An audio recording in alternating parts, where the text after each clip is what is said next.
中秋節快樂，一支餐啦嚇！我有月餅。胡女士嘅所有資產都會由佢嘅近親所繼承。跟住依可唔可以繼續住喺嗰度㗎？點解我哋唔買咗 Pat 姑姐個單位，然後分4份？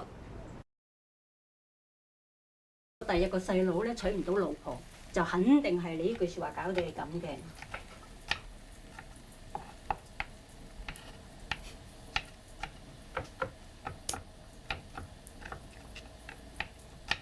尤其是呢個咖喱蟹啊，我細細個咧已經好中意食。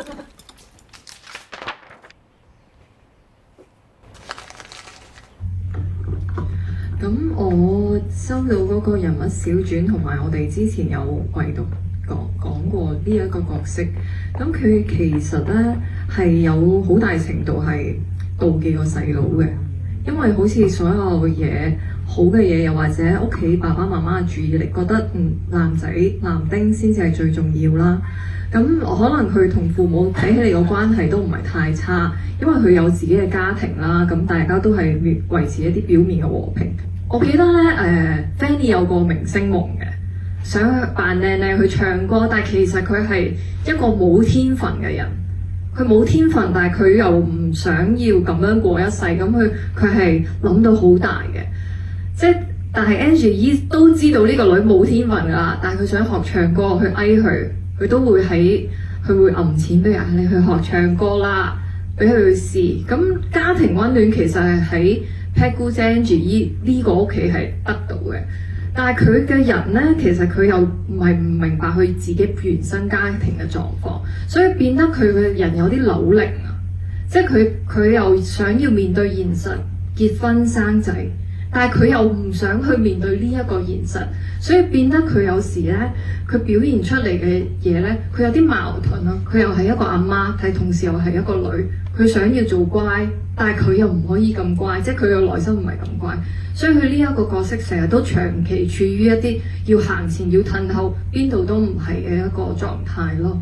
所以我就覺得佢喺呢一個家庭入邊都幾辛苦。佢到最後。佢撕爛嗰一幅畫嘅時候，其實佢諗緊啲乜嘢呢？係啊，即係佢係好想要翻去嗰一個家庭嘅，但係佢好知道我都係幫個細佬搬屋啦。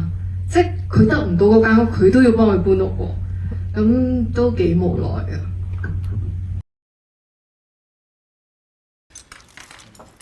Angie 啊！你啲咖喱蟹咧真係好好味啊！多謝。梗係我屋企樓下咧最近開咗間印度餐廳，哇！啲咖喱味日日咁供上嚟，搞唔掂。我走去閂窗又焗到死喎。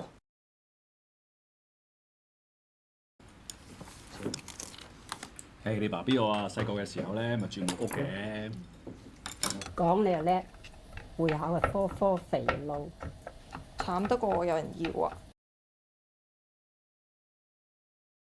太早結婚啦！你知唔知我點解要咁早結婚啊？咁又唔知喎。因為我缺乏家庭溫暖啊！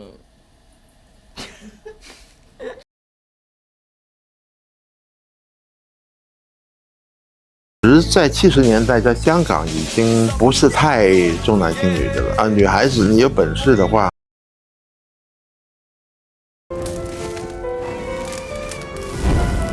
我哋未必可以照顧到老豆，阿仔入唔到成家，我哋諗住過去澳洲同佢讀書。我老豆今次靠你啦！而家屋企有事喎，一句靠我走咗去，咁我都頂咗咁耐啦，今次你幫下手啦。汪老豆最錫你，你敢做仔㗎？唔好再攞呢啲嘢嚟答我啦！法律冇規定所有嘢都要個仔做晒㗎。郭子斌，你好撚自私啊！等文哥出院回家，家裡已經沒有了兒子生活。文生趕來，不管文哥多麼的倔強。